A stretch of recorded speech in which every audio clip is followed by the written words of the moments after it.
You worked on perhaps one of the most celebrated uh, television productions in history, but I don't think a happy experience for you, Roots. It was not.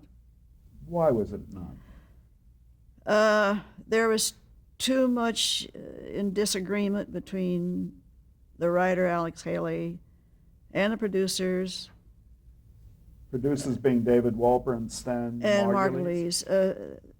and the director who lined up with Alex, David Green.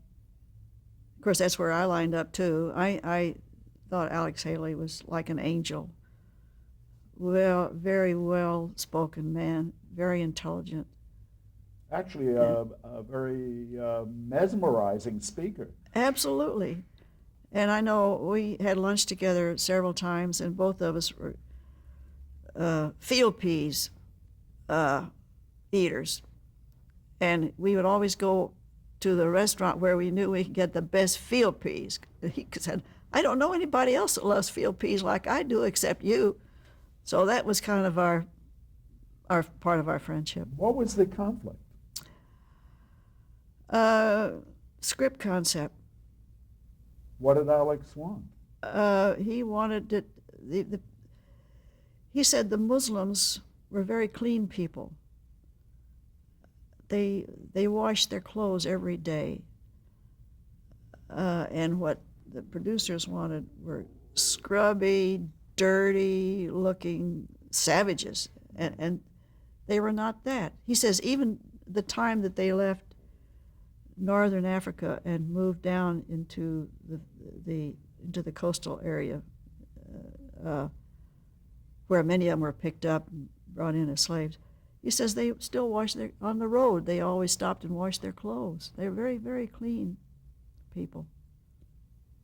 And now, you got out of your contract somewhere. I stayed for the first 6 episodes. Okay. And they had started bringing in, they didn't have enough extras. We were in Savannah, and we were staying in the Ramada Inn. They couldn't find enough extras, so they went into a cult in Florida. They went through rituals at night, waking us all up in the hotel. Rituals? Sort of like voodoo? Drums, yes, voodoo. And they left pieces of raw meat and bones outside our doors if we complained. So they were putting a spell on you? I don't know what it was, but I could not get along with them. And at one point, the poor caterer would meet the company every morning, with the food, as you always do on a film.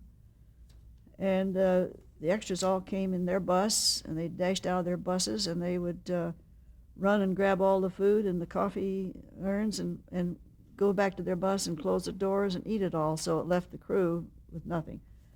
That happened about 3 mornings until finally the caterer had to relocate us another place for food.